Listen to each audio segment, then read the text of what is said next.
Persuasion by Jane Austen. Chapter 12.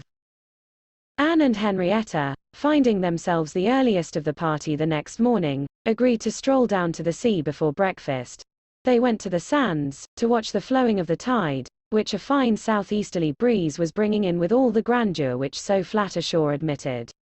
They praised the morning, gloried in the sea, sympathized in the delight of the fresh-feeling breeze, and were silent, till Henrietta suddenly began again with, "Oh, yes, I am quite convinced that, with very few exceptions, the sea air always does good. There can be no doubt of its having been of the greatest service to Dr. Shirley, after his illness, last spring 12-month. He declares himself, that coming to Lyme for a month, did him more good than all the medicine he took, and, that being by the sea, always makes him feel young again. Now, I cannot help thinking it a pity that he does not live entirely by the sea. I do think he had better leave Uppercross entirely, and fix at Lyme. Do not you, Anne? Do not you agree with me, that it is the best thing he could do, both for himself and Mrs. Shirley? She has cousins here, you know, and many acquaintance, which would make it cheerful for her, and I am sure she would be glad to get to a place where she could have medical attendance at hand, in case of his having another seizure. Indeed, I think it quite melancholy to have such excellent people as Dr. and Mrs. Shirley, who have been doing good all their lives, wearing out their last days in a place like Uppercross, where, excepting our family, they seem shut out from all the world. I wish his friends would propose it to him. I really think they ought. And, as to procuring a dispensation, there could be no difficulty at his time of life, and with his character.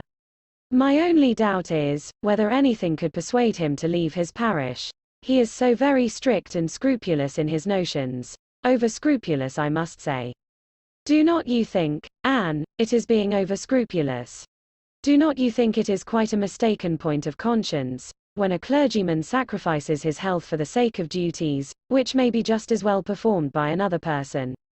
And at Lyme too, only 17 miles off, he would be near enough to hear, if people thought there was anything to complain of.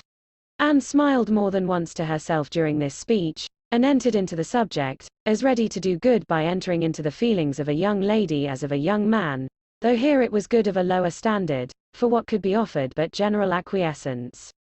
She said all that was reasonable and proper on the business, felt the claims of Dr. Shirley to repose as she ought, saw how very desirable it was that he should have some active, respectable young man, as a resident curate, and was even courteous enough to hint at the advantage of such resident curates being married. I wish, said Henrietta, very well pleased with her companion, I wish Lady Russell lived at Uppercross, and were intimate with Dr. Shirley. I have always heard of Lady Russell as a woman of the greatest influence with everybody. I always look upon her as able to persuade a person to anything. I am afraid of her, as I have told you before, quite afraid of her, because she is so very clever. But I respect her amazingly, and wish we had such a neighbor at Uppercross. Anne was amused by Henrietta's manner of being grateful, and amused also that the course of events and the new interests of Henrietta's views should have placed her friend at all in favor with any of the Musgrove family. She had only time, however, for a general answer, and a wish that such another woman were at Uppercross, before all subjects suddenly ceased, on seeing Louisa and Captain Wentworth coming towards them. They came also for a stroll till breakfast was likely to be ready, but Louisa, recollecting, immediately afterwards, that she had something to procure at a shop, invited them all to go back with her into the town. They were all at her disposal. When they came to the steps, leading upwards from the beach, a gentleman, at the same moment preparing to come down, politely drew back, and stopped to give them way. They ascended and passed him, and as they passed, Anne's face caught his eye, and he looked at her with a degree of earnest admiration, which she could not be insensible of. She was looking remarkably well. Her very regular, very pretty features, having the bloom and freshness of youth restored by the fine wind which had been blowing on her complexion, and by the animation of eye which it had also produced. It was evident that the gentleman, completely a gentleman in manner, admired her exceedingly. Captain Wentworth looked round at her instantly in a way which showed his noticing of it. He gave her a momentary glance, a glance of brightness, which seemed to say, "That man is struck with you, and even I, at this moment, see something like Anne Elliot again." After attending Louisa through her business, and loitering about a little longer, they returned to the inn, and Anne, in passing afterwards quickly from her own chamber to their dining room, had nearly run against the very same gentleman, as he came out of an adjoining apartment. She had before conjectured him to be a stranger like themselves, and determined that a well-looking groom, who was strolling about near the two inns as they came back, should be his servant. Both master and man being in mourning assisted the idea. It was now proved that he belonged to the same inn as themselves, and this second meeting, short as it was, also proved again by the gentleman's looks, that he thought hers very lovely, and by the readiness and propriety of his apologies, that he was a man of exceedingly good manners. He seemed about 30, and though not handsome, had an agreeable person. Anne felt that she should like to know who he was. They had nearly done breakfast, when the sound of a carriage, almost the first they had heard since entering Lyme, drew half the party to the window. It was a gentleman's carriage, a curricle, but only coming round from the stable yard to the front door. Somebody must be going away.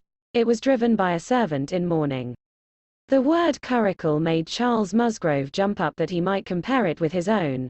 The servant in mourning roused Anne's curiosity, and the whole six were collected to look. By the time the owner of the curricle was to be seen issuing from the door amidst the bows and civilities of the household, and taking his seat, to drive off. "Ah!" cried Captain Wentworth, instantly, and with half a glance at Anne, "it is the very man we passed." The Miss Musgroves agreed to it, and having all kindly watched him as far up the hill as they could, they returned to the breakfast table. The waiter came into the room soon afterwards. "Pray," said Captain Wentworth, immediately, "can you tell us the name of the gentleman who is just gone away?" "Yes, sir, a Mr. Elliot, a gentleman of large fortune, came in last night from Sidmouth. Dare say you heard the carriage, sir, while you were at dinner. And going on now for Crookherne, in his way to Bath and London. Elliot." Many had looked on each other, and many had repeated the name, before all this had been got through, even by the smart rapidity of a waiter. "Bless me!" cried Mary. "It must be our cousin. It must be our Mr. Elliot, it must, indeed. Charles, Anne, must not it? In mourning, you see, just as our Mr. Elliot must be. How very extraordinary. In the very same inn with us. Anne, must not it be our Mr. Elliot? My father's next heir. Pray, sir," turning to the waiter, "did not you hear? Did not his servant say whether he belonged to the Kellynch family?" "No, ma'am, he did not mention no particular family. But he said his master was a very rich gentleman, and would be a baronet some day. There, you see," cried Mary in an ecstasy, "just as I said. Heir to Sir Walter Elliot. I was sure that would come out, if it was so. Depend upon it, that is a circumstance which his servants take care to publish, wherever he goes. But, Anne, only conceive how extraordinary. I wish I had looked at him more. I wish we had been aware in time, who it was, that he might have been introduced to us. What a pity that we should not have been introduced to each other. Do you think he had the Elliot countenance? I hardly looked at him, I was looking at the horses. But I think he had something of the Elliot countenance. I wonder the arms did not strike me. Oh! The greatcoat was hanging over the panel, and hid the arms, so it did. Otherwise, I am sure, I should have observed them, and the livery too. If the servant had not been in mourning, one should have known him by the livery. Putting all these very extraordinary circumstances together, said Captain Wentworth, we must consider it to be the arrangement of Providence, that you should not be introduced to your cousin." When she could command Mary's attention, Anne quietly tried to convince her that their father and Mr. Elliot had not, for many years, been on such terms as to make the power of attempting an introduction at all desirable. At the same time, however, it was a secret gratification to herself to have seen her cousin, and to know that the future owner of Kellynch was undoubtedly a gentleman, and had an air of good sense. She would not, upon any account, mention her having met with him the second time. Luckily Mary did not much attend to their having passed close by him in their earlier walk, but she would have felt quite ill-used by Anne's having actually run against him in the passage, and received his very polite excuses, while she had never been near him at all. No, that cousinly little interview must remain a perfect secret. Of course, said Mary, you will mention our seeing Mr. Elliot, the next time you write to Bath. I think my father certainly ought to hear of it. Do mention all about him. Anne avoided a direct reply, but it was just the circumstance which she considered as not merely unnecessary to be communicated, but as what ought to be suppressed. The offense which had been given her father, many years back, she knew. Elizabeth's particular share in it she suspected. And that Mr. Elliot's idea always produced irritation in both was beyond a doubt. Mary never wrote to Bath herself. All the toil of keeping up a slow and unsatisfactory correspondence with Elizabeth fell on Anne. Breakfast had not been long over, when they were joined by Captain and Mrs. Harville and Captain Benwick, with whom they had appointed to take their last walk about Lyme. They ought to be setting off for Uppercross by 1, and in the meanwhile were to be all together, and out of doors as long as they could. Anne found Captain Benwick getting near her, as soon as they were all fairly in the street. Their conversation the preceding evening did not disincline him to seek her again. And they walked together some time, talking as before of Mr. Scott and Lord Byron, and still as unable as before, and as unable as any other two readers, to think exactly alike of the merits of either, till something occasioned an almost general change amongst their party, and instead of Captain Benwick, she had Captain Harville by her side. Miss Elliot, said he, speaking rather low, you have done a good deed in making that poor fellow talk so much. I wish he could have such company oftener. It is bad for him, I know, to be shut up as he is, but what can we do? We cannot part. No, said Anne, that I can easily believe to be impossible. But in time, perhaps, we know what time does in every case of affliction, and you must remember, Captain Harville, that your friend may yet be called a young mourner. Only last summer, I understand. True enough, with a deep sigh, only June. And not known to him, perhaps, so soon. Not till the first week of August, when he came home from the Cape, just made into the Grappler. I was at Plymouth dreading to hear of him. He sent in letters, but the Grappler was under orders for Portsmouth. There the news must follow him, but who was to tell it? Not I would as soon have been run up to the yardarm. Nobody could do it, but that good fellow, pointing to Captain Wentworth. The Laconia had come into Plymouth the week before. No danger of her being sent to sea again. He stood his chance for the rest. Wrote up for leave of absence, but without waiting the return, travelled night and day till he got to Portsmouth, rode off to the Grappler that instant, and never left the poor fellow for a week. That's what he did, and nobody else could have saved poor James. You may think, Miss Elliot, whether he is dear to us. Anne did think on the question with perfect decision, and said as much in reply as her own feeling could accomplish, or as his seemed able to bear, for he was too much affected to renew the subject, and when he spoke again, it was of something totally different. Mrs. Harville's giving it as her opinion that her husband would have quite walking enough by the time he reached home, determined the direction of all the party in what was to be their last walk. They would accompany them to their door, and then return and set off themselves. By all their calculations there was just time for this. But as they drew near the Cobb, there was such a general wish to walk along it once more, all were so inclined, and Louisa soon grew so determined, that the difference of a quarter of an hour, it was found, would be no difference at all. So with all the kind leave-taking, and all the kind interchange of invitations and promises which may be imagined, they parted from Captain and Mrs. Harville at their own door, and still accompanied by Captain Benwick, who seemed to cling to them to the last, proceeded to make the proper adieus to the Cobb. Anne found Captain Benwick again drawing near her.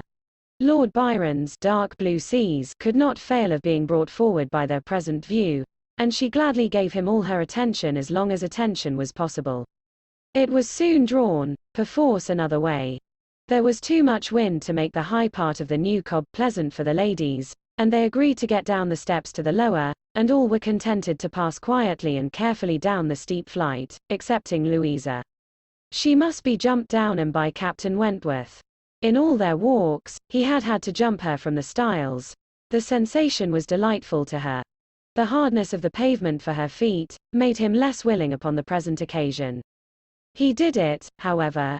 She was safely down, and instantly, to show her enjoyment, ran up the steps to be jumped down again. He advised her against it, thought the jar too great. But no, he reasoned and talked in vain. She smiled and said, "I am determined I will." He put out his hands. She was too precipitate by half a second. She fell on the pavement on the lower cob, and was taken up lifeless. There was no wound, no blood, no visible bruise. But her eyes were closed, she breathed not, her face was like death. The horror of the moment to all who stood around. Captain Wentworth, who had caught her up, knelt with her in his arms, looking on her with a face as pallid as her own, in an agony of silence. "She is dead. She is dead," screamed Mary, catching hold of her husband, and contributing with his own horror to make him immovable. And in another moment, Henrietta, sinking under the conviction, lost her senses too, and would have fallen on the steps, but for Captain Benwick and Anne, who caught and supported her between them. "Is there no one to help me?" were the first words which burst from Captain Wentworth, in a tone of despair, and as if all his own strength were gone. Go to him," cried Anne, "for heaven's sake go to him.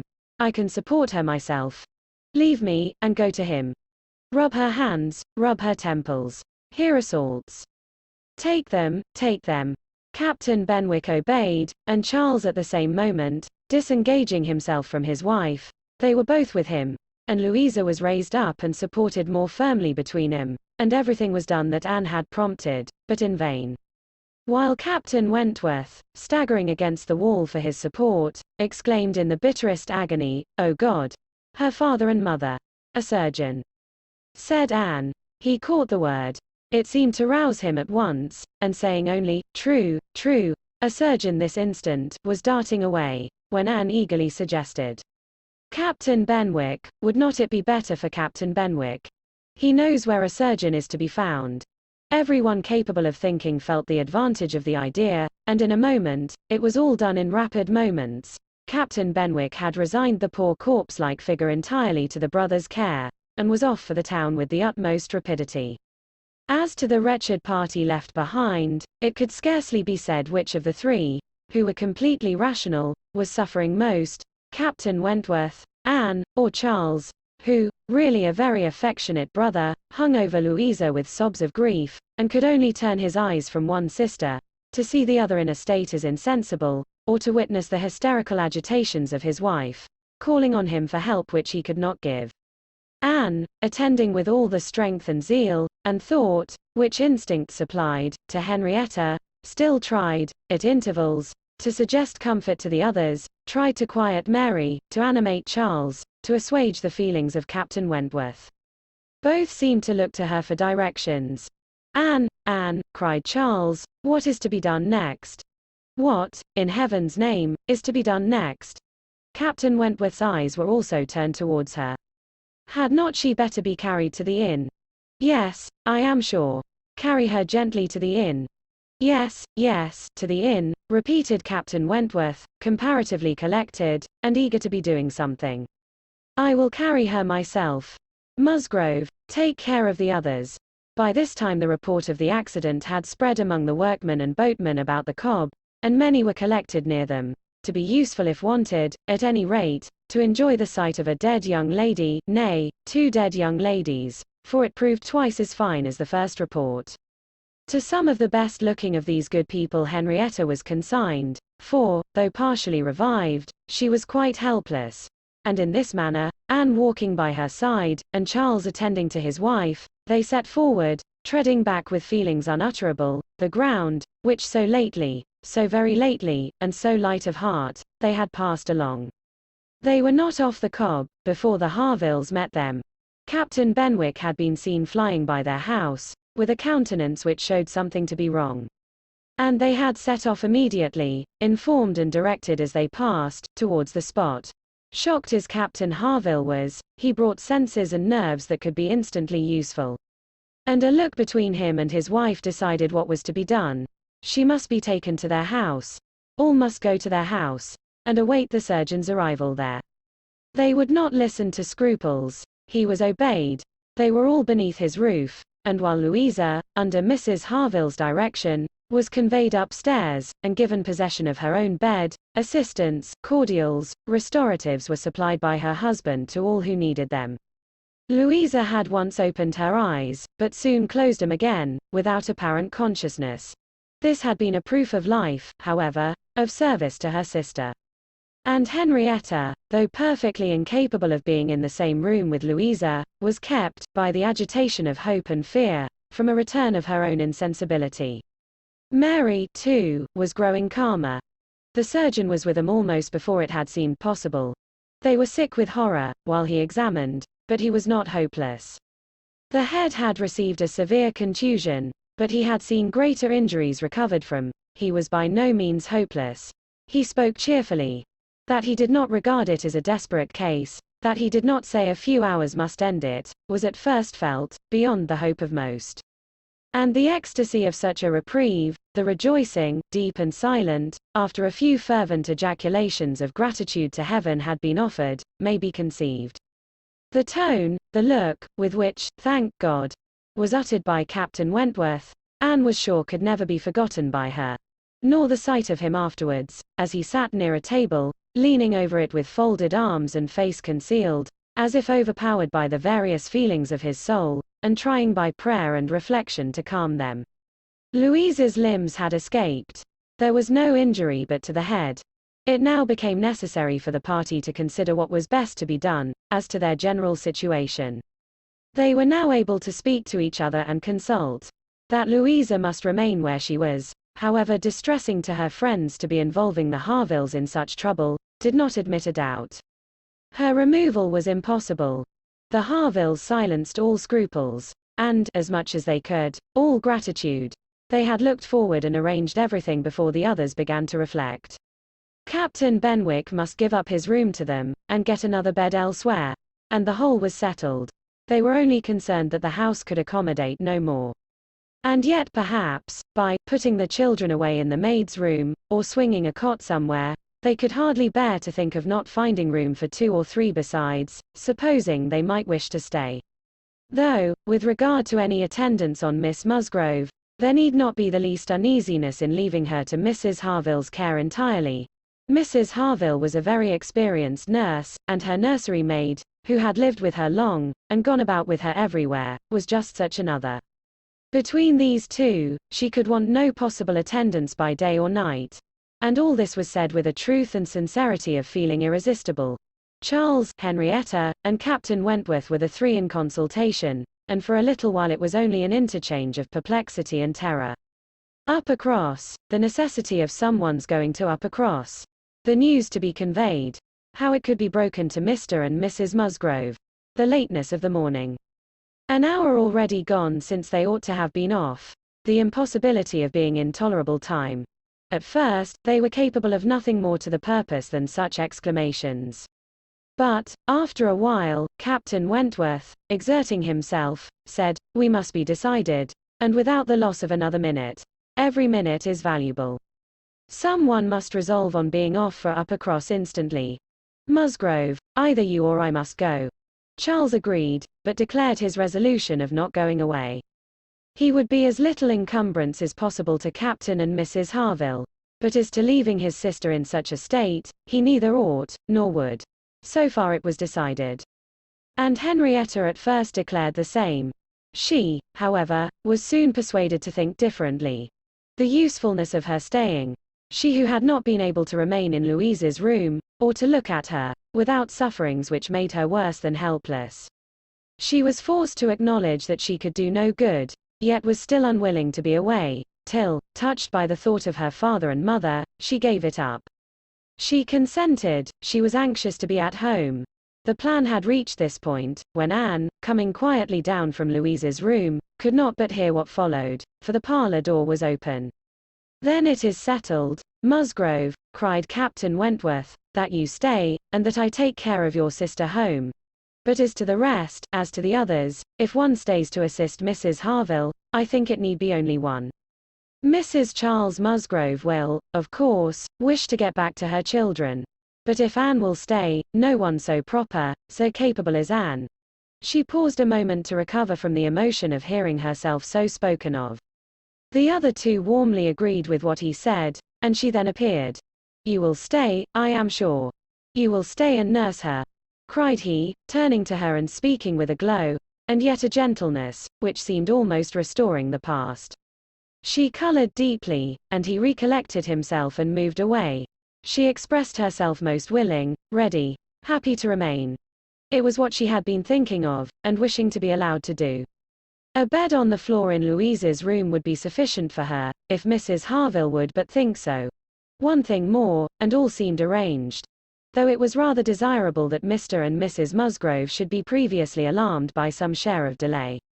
Yet the time required by the Uppercross horses to take them back would be a dreadful extension of suspense, and Captain Wentworth proposed, and Charles Musgrove agreed, that it would be much better for him to take a chaise from the inn, and leave Mr. Musgrove's carriage and horses to be sent home the next morning early, when there would be the farther advantage of sending an account of Louise's night. Captain Wentworth now hurried off to get everything ready on his part, and to be soon followed by the two ladies. When the plan was made known to Mary, however, there was an end of all peace in it. She was so wretched and so vehement, complained so much of injustice in being expected to go away instead of Anne. Anne, who was nothing to Louisa, while she was her sister, and had the best right to stay in Henrietta's stead. Why was not she to be as useful as Anne? And to go home without Charles, too, without her husband? No, it was too unkind. And in short, she said more than her husband could long withstand, and as none of the others could oppose when he gave way, there was no help for it. The change of Mary for Anne was inevitable. Anne had never submitted more reluctantly to the jealous and ill-judging claims of Mary. But so it must be, and they set off for the town, Charles taking care of his sister, and Captain Benwick attending to her. She gave a moment's recollection, as they hurried along, to the little circumstances which the same spots had witnessed earlier in the morning. There she had listened to Henrietta's schemes for Dr. Shirley's leaving Uppercross.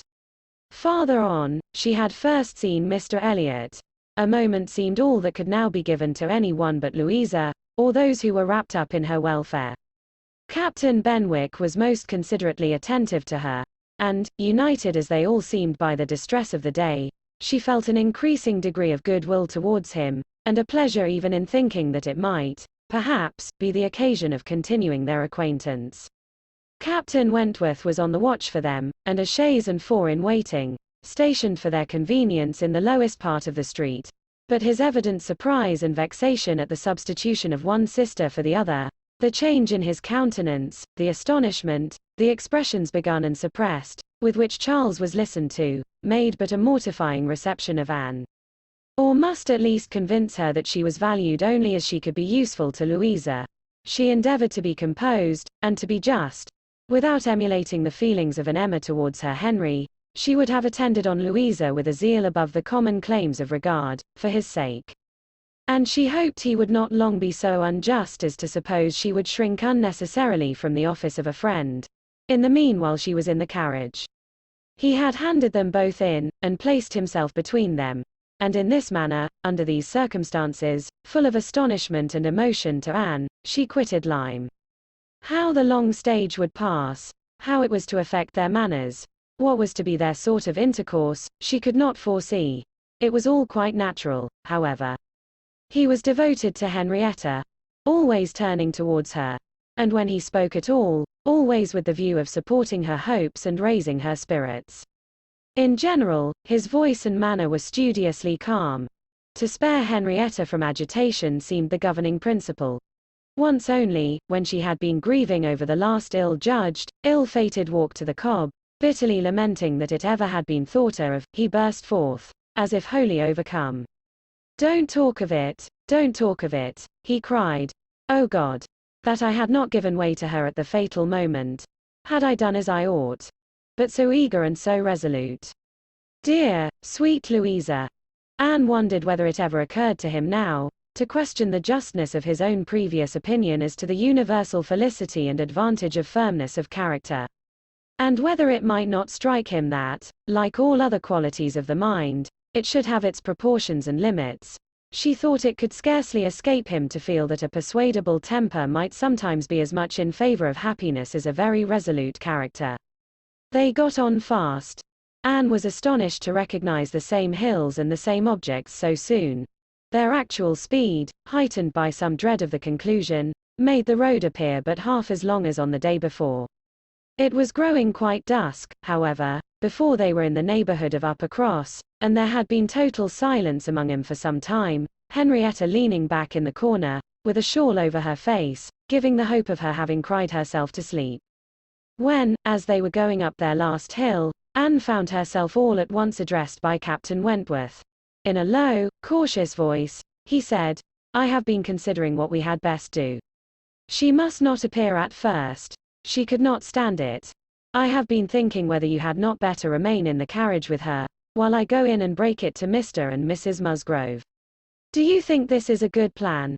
She did. He was satisfied, and said no more. But the remembrance of the appeal remained a pleasure to her, as a proof of friendship, and of deference for her judgment, a great pleasure. And when it became a sort of parting proof, its value did not lessen. When the distressing communication at Upper Cross was over, and he had seen the father and mother quite as composed as could be hoped, and the daughter all the better for being with him, he announced his intention of returning in the same carriage to Lyme, and when the horses were baited, he was off.